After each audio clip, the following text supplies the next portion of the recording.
Yes, RONALDO Sports. Welcome back to the home of European sports news, transfer news, sports analysis, team talk, and of course breaking news. Here we brief sports, do make imikino. European sports news only. Ngushimire cyane wowe wakoze subscribe, ngushimire cyane wowe tuzamukana umunsi ku munsi nkuko mujya mubibona ama equipe yose tuyaganiraho tukinjira muri update, current update, amakuru agezweho ukayakurikirana neza cyane ahangaha. Hanyuma uwo bita AMORIM muri press conference asubije Cristiano Ronaldo agaruka kuri match na Tottenham Hotspur yabatsinze kuri final ya Europa, ayihutumwa cyangwa se E1 arayitangariza. Nibyo tugiye kuba tuganiraho cyane kuri press conference yariremereye cyane bamuhataga ibibazo bikaze nawasubiza wo bita AMORIM. Mbere na mbere bamubaje nimba equipe ya Man U yatsindiye kuri finali ya Europa yarahindutse equipe nziza ku buryo uyu munsi none Tottenham Hotspur yabatwaye igikombe ashobora kuba bayitsinda. AMORIM byose abigarukaho, arabisesengura, arabisobanura, ari nabyo yavuze muri aya magambo avuga ati the characteristics of the players, we have different characteristics in our team, but we also have a lot of players who played last year. We are a better team, we play better and we understand the game better. Ati dufite equipe nziza, hari abakinyi bahuye na Tottenham cyangwa se bakinye umwaka ushize tugifite uyu munsi, atari ku uyu munsi none dusigaye dufite understanding y'umukino neza ku rwego rwiza rushimishije. Agakomeza bisobanura ati we are more confident at this moment, we play with a different confidence, we manage better the moments of the game. But if you remember that game, they had that shot on the goal and won the game. I expect a different game, we can play better but also have a little bit of luck to win the game. Ati uyu munsi dusigaye dufite icyizere, twifite icyizere. Ubwo yarimo agaruka kuri Tottenham Hotspur bazahura nayo, analifectinga kuri final ya Europa, Tottenham Hotspur yabatwaye igikombe. Ati aka kanya iyo urebye dusigaye turi equipe ikinana icyizere cyinshi, umukino tubasha kumanaginga, umukino tujyana nawo. Ati iyo urebye ukanibuka wa mukino badutsinze batwara igikombe, bagize amahirwe amwe, ishoti rimwe rituma batsinda umukino, bitwara neza igikombe baragitwara. Ati gusa icyo nababwira nuko ndi expectinga, ndi gutekereza ko ari umukino uzaba utandukanye n'uwo badutsinze. Ati uyu munsi dukina neza kandi noneho hari n'igihe na factor chance n'amahirwe nayakora kugira ngo we watsinda umukino. Gusa ati uyu munsi dusigaye dufite confidence, dusigaye dukina neza, n'abakinyi dufite understandinga umukino ku rwego rwiza, ku rwego rushimishije. Asa n'werekana ati nyine Tottenham Hotspur yadutsinze ubushize, nigire ngo ni Man U yatsinze kuri finali buze kongera guhura nayo, ni equipe yahindutse.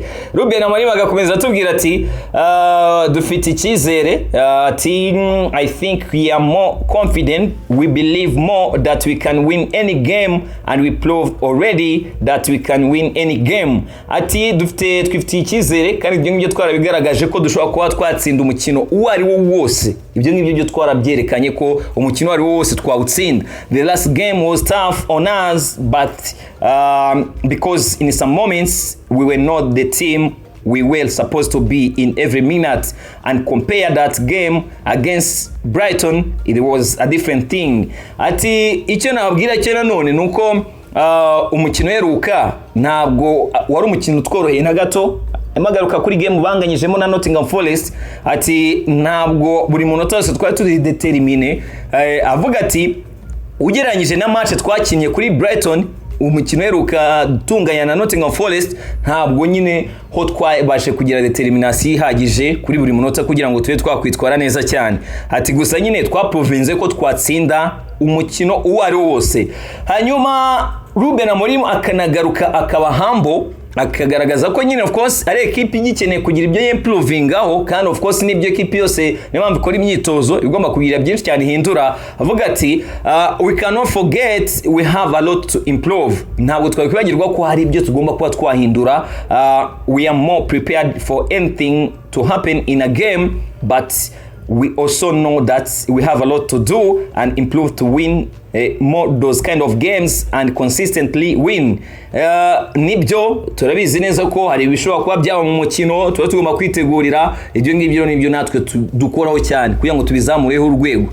kugira ngo utsinde uwo mukino ukomeye, kugira ngo ugire consistency utsinde imikino myinshi cyane wikurikiranya, nuko ugomba kugenda hari ibyo wiga, hari ibyo ugenda ukora neza cyane. We are capable and confident, but sometimes struggle in games that we need to deal better. Ati nibyo icyo kize tuba tugifite, ariko hari n'umukino tujyamo tugastragulinga cyangwa se ntibitworohere na gato, akariyo mpamvu tuba tugomba gukora ibintu byose neza, tukaba turi more determined. Ati I think we manage the game better now. We can change from moments we are struggling, also because we have players who can change that for us. The individual can help us. Ati dufite abakinyi beza, bakinyi goye ivuze nyine individuals, hahandi umukinyi kariteze ushobora kuba zagufasha kugutsindira match. Ati abo ba individuals abakinyi batandukanye dufite bashobora kuba badufasha. Ati but if you look against Nottingham, we controlled in the first half, but the energy you could sense it, it was not the same. And that's something you could watch at the start of the game.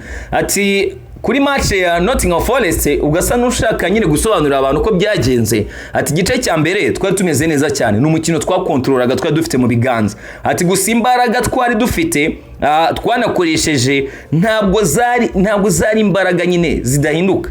Ati nimba twaratangiye neza, twagomba gukomeza with that energy, cyangwa se izo mbaraga nyine twari dufite, umukino tufite mu biganza, ariko nyine mu kugabanya imbaraga twakoreshaga niho byatugoreye. Equipe ya Nottingham Forest iratwishyura, inadutsinda ikindi gitego, tugaruka inyuma nyine dushaka icyo kwishyura, cyo kwekolayizinga.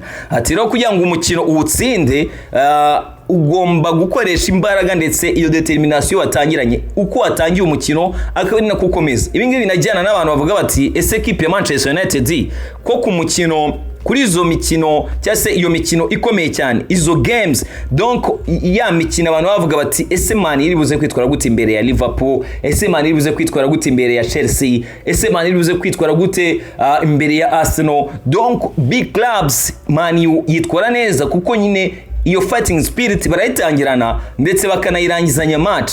Ariko hari imikino imwe n'imwe, iyo mikino batakaza amanota, batari bakwiye gutakaza amanota, aricyo umutoza avuga ati nimba dutangiranye imbaraga tukazigabanya, nyine biradukostinga kuba twatakaza match. Ariko nyine niba dutangiranye imbaraga twazisozanya ku mikino imwe n'imwe, nibyo bizajya bidufasha. Anagaruka nyine kuri sometimes ari igihe nyine n'imvuno ufite zigukoma mu nkokora, cyangwa se bikakobija gukora rotation. Twese turabizi ko ni defense ya Man imaze iminsi yinduka. Uyu munsi yakinye hari Maguire, ejo wenda ntawe uhari, bibaye ngombwa kongera agaswitchinga. Uwo bita Ruben Amorim abisobanura, ariko nyine ubwo binajyana n'izo mvune equipe iba yagize, kuko imvune zigusaba gukora rotation sometimes ari igihe nyine bikubarisha nabi, ndetse niyo automatisme abakinyi baramaze kumenyerana bikabasubiza inyuma, kuko nyine bibaye ngombwa ko uhindura. Nabyo bigarutseho agaruka kuri kumvune, avuga ati sometimes you have problems with players with knocks. Ati rimwe na rimwe ufite ibibazo nyine ku bakinyi baba bafite utwo knock, cyangwa se bababaye batari kwiyumva neza. It's not something soft tissues, and you never know what is going to happen in the next training. If you play with intensity in training, anything can happen. Ati hari igihe rimwe na rimwe binabera no mu myitozo, binajyanye n'imbaraga abakinyi baba bari gukoresha mu myitozo bakaniye, bari gukina kuri intensity yo ku rwego rwo hejuru. Ati n'umukinyi akabagiza ku kanoke. Ati nta nubwo ubizi, ni ibintu nyine udashobora no kumanaginga cyangwa se no kwirinda, ko nyine you don't know what is going to happen, aguzi nyine uko biruze kwa bigenda. Akavuga ati but I think the big reason is one game every week. Atariko nyine ubwo nyine ikibitera, ati nekereza ko ari uko tuba dufite umukino umwe mu cyumweru. Binajyanye nuko Mario ntabwo iri gukina amarushanwa menshi, ntabwo iri mu marushanwa y'Uburayi imbere mu gihugu. Turabizi ko yavuyemo muri Carabao, gusa nyine ibyo ngibyo ntabwo bivuga ngo abakinyi mu myitozo bari buze gukora kuri high intensity, ahubwo byagakwiye kuba avantage. Nari nabyo yasobanura avuga ati you can give an extra day to the players that you know that could struggle in the next training. So I think that is the big reason. Ati ikibitera nuko rimwe na rimwe abakinnyi bataba banaruhutse, niyo mpamvu tugiye kujya duha akaruhuko abakinnyi dutekereza ko bashobora gustrugglinga cyangwa se bashobora no kuba banagirira imvune mu myitozo ikurikiyeho.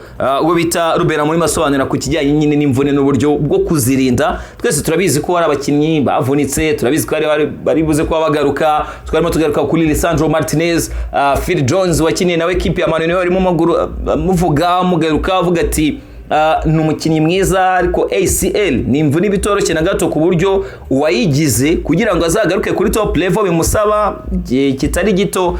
Ubwo Rubera muri nyine muri ibyo byo kurinda imvune niyo myitozo bakora kuri high intensity.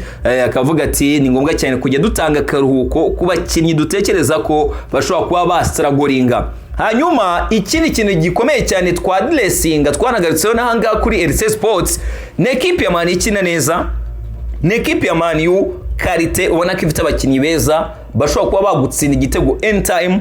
Turimo turagaruka kuri statistique za Brand Beumo, turimo turagaruka kuri Matheus Cunha wascoringaga igitego cye cyambere kibona muri equipe ya Man U, turimo turagaruka kuri Benjamin Sesko, Amad Diallo, donc tukagaruka kuri Bruno Fernandes, kuri Casemiro uyu munsi uri on fire, uri on form.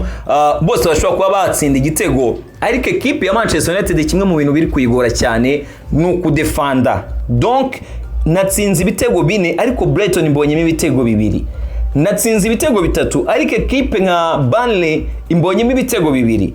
Natsinze Liverpool ariko nayo yambonyemo igitego. Donc equipe ya Man U icyo twita keeping a clean sheet, kurangiza match idatsinzwe igitego ni ikintu kiri kugorana cyane. Kandi muri Premier League kugira ngo equipe ibe yaba equipe ikomeye nuko ifite defense nziza. Ese mutoza nka equipe bari gukora iki ku kijyanye no kuimprovinga uburyo bwo kugarira, uburyo bwo kudefenda kuri equipe ya Man U? Ruben Amorim birumvikana ko itangazamakuru ryo hanze riba riri tayari cyane ibyo bibazo byose abakunzi ba equipe baba bibaza.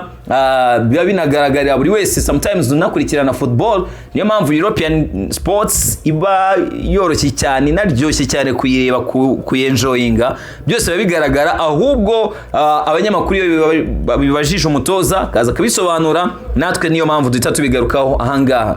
Bamumajije kuko ari equipe ya Man U iri kwinjizwa cyane, ne equipe iri guconsidinga cyane ibitego ndetse bikanajyamo highly guhera ku munota 70 kuzamura. Bikagaragara ko nyine rotation yayikora ariko nyine impinduka akora yinjizamo abakinnyi muri median hari uriye kiziri gukostinga equipe ya Man U. Ruben Amorim abisobanura yavuze ati it's a problem especially if you see the league nowadays. The team winning lots of games is not suffering goals or shots on target, and that is a big game especially when you have talented players. Ati ni ikibazo gikomeye cyane kuko ama equipe ari kwitwara neza cyane cyangwa se ari gutsinda imikino myinshi. Urabona ko ntabwo ari gutsindwa ibitego, ntabwo ari kwinjizwa ibitego. Ama equipe ari kubona amanota 3 rimwe na rimwe no kuyabonamo shot on target, ishoti rigana mu izamu nabyo ntabwo biri kubuyabaho. Ati ni umukino ukomeye cyane turi buza kuba dukina na Tottenham Hotspur. Ni umukino urimo tala nyinshi, urimo abakinnyi benshi cyane bari talented, wenda bishobora kuba byagorana. Ariko agakomeza tubwira ati in one opportunity you can score a goal and win the game. Mu buryo bumwe igitego kimwe ushobora kugitsinda bikarangira umukino uwucyuye amanota 3 uyegukanye. But I think it's more a team thing, we need to defend better. Atariko ikijyanye no kugarira cyo ndatekereza ko ari ikintu gisabwa kuba cyakorwa na equipe yose. Ati tugomba kubikora neza cyane, tugomba kugarira neza. We need to be more aggressive and we defend better when we need more energy. Ati tugomba gukina nka equipe, kugarira nka equipe, buri wese agashyiramo imbaraga ze mu gihe cyo kugarira kugira ngo twe tutatsindwa ibitego. We have a lot to do and cannot suffer the amount of goals we are suffering, which need to improve. Dufite byinshi cyane byo kuba twazamura urwego cyane ko ntabwo dukwiye gukomeza kwinjizwa ibitego nk'ibyo turi gutsindwa. mwari w'ibitego equipe ya Man iri kwinjizwa urumva ko n'umutoza Ruben Amorim akubwira ati ni ibintu bigomba kuba byahagarara ntago dushobora kuba twakomeza gukonsidinga mu buryo turimo turakonsidingamo buryo turimo turinjizwamo ibitego avuga ati ni ikintu tugomba gukoraho cyane tukagerageza kukirinda mu buryo bwose bushoboka. Hanyuma Ruben Amorim yanagarutse kuri Cristiano Ronaldo. Murabyuka ni interview twagarutse hano kuri RC Sport tugaruka kuri CR7 Cristiano Ronaldo amagambo yavuze agaruka kuko ari equipe imubabaza kuko ari equipe avuga ati nta structure ifite kuko ari equipe avuga ati ikeneye gukorana n'abagabo badasanzwe b'abahanga ni byinshi cyane yatubwiye Cristiano Ronaldo yongeye no kugaruka ku bihebye muri equipe ya Man U donc kuri era ye ari kumwe na Sir Alex Ferguson nabyo ndibuze kuba wenda mbikomozo gato ariko mbanze nkubwire amagambo Ruben Amorim yamusubije nyuma ya interview yagiranye na Piers Morgan nayo wakurikiye neza cyane hano kuri RC Sports. Nimba utarayikurikiye subira inyuma kiganiro uragisangaho every and each update kuvara ku mugani urayi yose tuba tuyifite neza cyane. Ruben Amorim amusubiza ati of course he knows and he has a huge impact in everything he says. Yego nibyo kandi koko niko bigenda abafite ijambo rinini rishobora kuba ryatuma hari gihinduka ku bintu byose yavuzeho. What we need to focus on is the future. Icyo twe tugomba kwitaho nka equipe ya Man U na hazaza future. We know that we as a club made a lot of mistakes in the past and we are trying to change that. Ati turabizi natwe nka equipe ko twakoze amakosa menshi cyane muhashize muri past ariko ibyo ngibyo ntago ari ngombwa cyane kubyitaho. Icyo tugomba kwitaho ni future ahazaza kugira ngo dukosore ayo makosa yakozwe mu bihe byashize. Akavuga ati let's not focus on what happened, let's focus on what we are doing now and we are doing that. Ati reka tureke kwita cyane cyangwa se guta imbaraga no guta umwanya kubyabaye kubyarangiye ahubwo dukomeze dushyira imbaraga kubyo turi gukora kakanya kandi ibyo nibyo turimo turakoraho. Ruben Amorim asubiza Cristiano Ronaldo wavuze ko Man U nta structure ifite wavuze ko nyine ari equipe kwe kwa yahindura byinshi cyane ariko nyine amagambo yavuze kuri Ruben Amorim unabyibuka yavuze ko Ruben Amorim atakora ibitangaza numva ko nyine nawe yagomba kuza musubiza bose n'abanya Portugal harimo fair play urumva ko ntago arimo nyine intambara y'amagambo muze kubyumva neza. Ruben Amorim agakomeza tubwira ati we are changing a lot of things in the structure, the way we do things and want the players to behave. Turi guhindura byinshi cyane uretse no muri yo selective ndetse no mu buryo abakinnyi imyitwarire yabo uko nyine babaho. Murabyibuka ko Cristiano Ronaldo yavuze ati bamwe mu bari muri equipe ya Man U nta nubwo bazi agaciro kayo nta nubwo bazi badge ya equipe bakinira. Ruben Amorim urumva mu buryo bwo guproteja nyine abakinnyi baravuga ati Ronaldo ibyo ngibyo yavuze twebwe nibyo turi gukoraho turi guhindura byinshi muri iyo structure. Yaki bavuze structure mujye munabyumva nuvuga ngo ubuyobozi hari CEO hari director of football hari chief of recruitment hari iyo twita team ishinzwe data analysis hari donc iyo niyo selective ya equipe.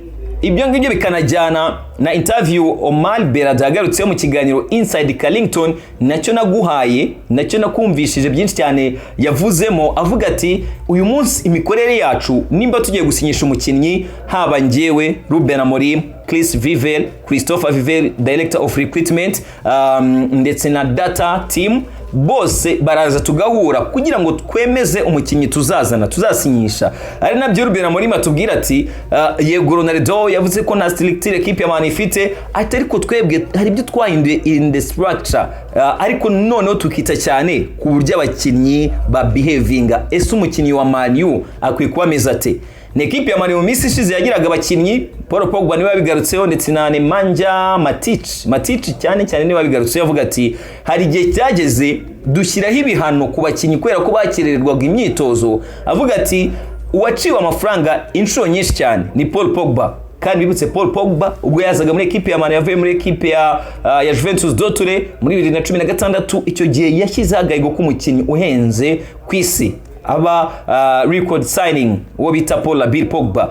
ibyo ngibyo ni ibintu byarangaga abakinnyi ba equipe ya Man U mu myaka ishize. Uretse n'ibyo umuntu ashobora no gutanga ingero no kubavuba impamvu Man U yatandukanye n'abarimo Jadon Sancho, impamvu Man U yatandukanye na Marcus Rashford, gukererwa iyo myitozo, kujya muri night club, equipe wenda yanatakaje match, gusuzugura ubuyobozi bwa equipe. Iyo ni imyitwarire cyangwa se attitude uburyo abakinnyi ba equipe ya Man U mu minsi ishize bari bameze. Ruben Amorim akubwira ati ibyo nabyo turimo turabindura kuko dushaka team spirit, dushaka twese kuba turi kumwe, twese dufite same understanding ndetse n'imyitwarire y'umukinnyi tukayitaho. Yibutsa Ronaldo ko ibyabaye mu minsi ishize, ibyabaye in the past atari byo muri Man U bari kwitaho, ahubwo bari kwita ku byo bari gukora aka kanya ndetse n'ibyo bari kubaka for the future. Ruben Amorim rwose byumvikana ko yamusobanuriye neza, yabisubije neza, agakomeza tubwira ati we are doing that and we are improving, so let's continue and forget the past. Turimo turabikora ibyo ngibyo byose kandi noneho turi kuva ku rwego rumwe tujya ku rundi. Biragaragara ingaruka nziza ziragaragara, cyangwa se akazi turi gukora biragaragara ko biri gutanga umusaruro, kandi uko niko twe tugiye gukomeza. Naho ubundi ibyo ngibyo byahise bya past tubyibagirwe, tubireke ahubwo twite cyane nyine kuri iyo future. Byumvikana ko ni byinshi cyane Ruben Amorim yagarutse muri press conference, gusubiza Ronaldo, agaruka kuri injury, agaruka kuri match na Tottenham Hotspur, agaruka ku buryo equipe ya Man U conceding ibitego cyangwa se yinjizwa ibitego, byose birumvikana ko abigarutseho muri press conference umutoza Ruben Amorim. Hanyuma birumvikana ko byinshi biba bigenda bizamuka binajyana nyine ni interview Ronaldo yari yatangaje, ariko Ronaldo nyine bwo yavugaga ku bihebye abana na Alex Ferguson, wo bita CR7 Cristiano Ronaldo, wasubizwaga na Ruben Amorim. Nawe nyine muri iki kiganiro na Piers Morgan ati when I was there in Manchester I used to speak more with him. He used to come to my house for a tea. Ati ubwo naye muri equipe ya Man U nakundaga cyane, umuntu twaganiraga cyane yari Ferguson. Ati rimwe na rimwe yaransuraga kaza tugasangira agakawa, tugasangira agacyayi. Ati he drink tea with milk. He's a good man, person that I'm always going to have in my heart because he's that person who is really helped me, who has really helped me in my life, in my career, further in football. Yes. Ati nyine ni umuntu wamfashije cyane mu rugendo rwanjye rwo gukina umupira w'amaguru. Ati ni nka papa wanjye muri football, yego niko bimeze rwose. Ati like a guy who guide me in that way. Yes, he's a guy who always maintained his word, what he say. He promised me. He's a very good man and I respect him a lot. Ati ni umuntu mwiza, umuntu gukorera icyo yagusezeranyije, umuntu wangayidinze muri kariyeri yanjye, wampaga inama. Ati rero ni umuntu nubaha cyane. Agaruka kuri Sir Alex Ferguson, ariko nyine twebwe twitindiraga cyane ku byo Ruben Amorim yamusubije umutoza equipe ya Man U. Byo yamusubije amubwira ati twebwe ahanga muri equipe ubu ngubu ikintu turi kwitaho cyane ni for the future, for the good of Manchester United, ariko nyine dutegurira ahazaza pana kuba twakwita cyane ku byahise cyangwa se ku byashize. Hanyuma les amis, nizere ko wakoze subscribe hano kuri RC Sport. Nimba utarayikora nawe ushobora kuyikora kugira ngo byinshi cyane nk'ibi ngibi tugenda tugarukaho nk'aya makuru utasanga ahandi mu buryo twe tuyaguha ujye nawe uyakurikira. Hanyuma Phil Jones ramwemera se, you former Manchester United central defender Phil Jones yagarutse kuri Luke Shaw se performances uri kuzibona gute? Yagarutse kuri byinshi cyane kuri uyu musore w'umwongereza, avuga ati I've got to say I think in the last 5 games I've watched Luke Shaw has really come into his own in that position. He looks so assured, comfortable, and I always think looks at his best when he's sort of cruises through the game. Vuga ko nyina ameze neza cyane, yagarutse muri forme Luke Shaw. Nanjye niko mbibona igihe cyose ari available man imufite muri defense. Ni umukinnyi mwiza kuri experience afite ya championnat y'Ubwongereza uretse na experience umwe mu bakapiteni uyu munsi ba equipe ya Man U Lukshaw akomeje kuba hari nyine yafasha cyane equipe ya The Red Devils. Hanyuma ubwo les amis game na Tottenham Hotspur no mukino ukomeye cyane, no mukino ufite byinshi cyane uvuze, no mukino equipe ya Manchester United kimwe mu byigomba kwitaho. Tottenham Hotspur uje kurya kuri edge factor cyane cyane muri mediane hagati mu kibuga, ni equipe ifite abakinnyi batarajya mu myaka wenda tuvuga ngo za 30 na wapi bigereranyije na Casemiro. Wenda we tuvuga tuti kuri edge factor ari gukuramo ukuntu bivuga ngo AMORIM agomba kwitondera equipe ya Tottenham Hotspur muri mediane. Aha abantu benshi cyane bahuriza bavuga ko equipe ya Man creating ama espace menshi, ni ikintu bagarutseho kuri game na Nottingham Forest. Twagarutse kuri analyse z'abanyamakuru batandukanye, harimo no warimo akora match warimo akora match commentary agaruka kuri equipe ya Man U yatanze ama espace menshi cyane kuri equipe ya Nottingham Forest. Icyo ni ikintu ugomba kwirinda kuri match ya Tottenham Hotspur.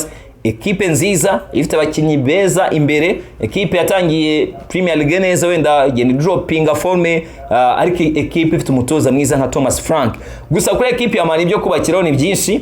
Equipe ya Man U igomba no kwa approaching game bizi ko last season Tottenham Hotspur yayitwayeho neza cyane mu mikino ine, ni mikino myinshi in a single season. Bivuga ngo kugira ngo ibyo ngibyo ubyirinde, kugira ngo ibyo ngibyo bitabaho, nuko ugomba kubyaza umusaruro amahirwe ubonye. Ikiza cya equipe ya Man nuko uyu munsi ifite abo bakinnyi individual quality, nkuko n'umutoza nawe mabitubwira ati dufite abakinnyi bashaka kudufasha bafite ubuhanga bwabo ku giti cyabo, bashaka gukora icyo twita exploit individuel. Umuntu nyine ubuhanga bwe ku giti cye akaba yatsinda icyo gitego, akaba ya dribble iyo penalty bakayimukoreraho.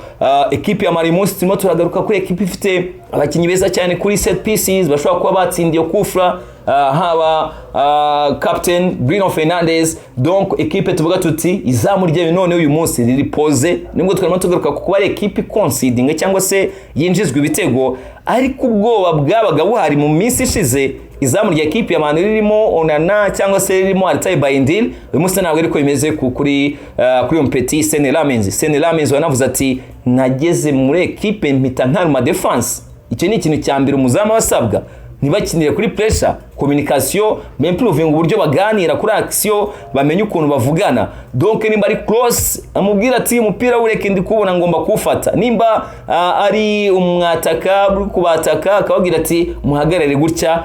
Bivuga ngo kuva ku izamu amakuru meza cyane ahari, bivuga ngo uretse n'ubundi abari mu mvune ariko nabo bari kuri kavaringa by'umwihariko ari Maguire bivuze ko yagarutse, ndetse na Dibacha Licha ariko ugomba kuba introduced mu buryo bagomba kumanaginga ko ACL ni mvune nyine bitoroshye na gato. Nuba ngo ni equipe ya Man U abakinnyi bahari bagomba kuba bakoreshwa.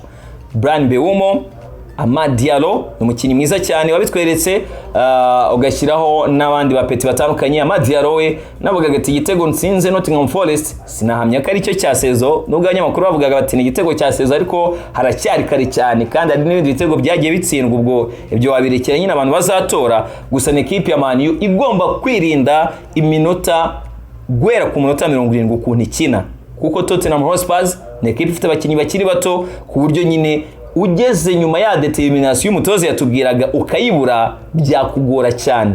Ubuze ya determination umutoza yatubwiraga, ni equipe ya Manchester United isabwa kuba determined kugira ngo arebe ko yakwitwara neza imbere ya Tottenham Hotspur, kugira ngo no ku rutonde rwa championnat ikomeze kuzamuka, ikomeze kwegera imbere equipe ya Manchester United. Hanyuma ngushimiye cyane wowe twari turi kumwe, ngushimiye cyane wowe wakoze subscribe angari mu rugo amakuru imikino yo ku mugabane w'Iburayi n'andi maklub atandukanye. Arsenal izakurikirana na Sunderland, Liverpool ifite game na Manchester City, no mu zindi league zitandukanye hose urabizi ko tugerayo. Nkuko mikubwira twebwe tuganira kuri European Sports gusa. Ubwo rero nimba utarakora subscribe ukabukunda European Sports ukamenya ko nyine hari byinshi cyane bigucika, ariko wowe wayikoze turazamukana neza cyane. Ubwo rero nimuze gucikwa nani makuru ndibuze kwangarukaho mu masaha ari imbere, nabwo agaruka kuri aya maklub ya yanyu mukunda nanjye nkabagezaho ibizamuka byose. Nkabibutsa ko transfer nabwo hari update batangiye kugenda zamuka. Iyo mbwinga inkuru ni affaire à suivre, nuko nyine mba ngutegurira ko iyo nkuru tuzakomeza kugenda tuyikugezaho. Tugiye gutangira kuzamuka n'amakuru menshi cyane ya transfer muri aya club yanyu, negotiations zigenda ziba, umenye uko bimeze kugira ngo January transfer window isoko ry'ukwezi kwa mbere nirifungura ewana deals uzafiteho background, uzi what is going on. Stay in touch, stay connected, ndabakunda cyane.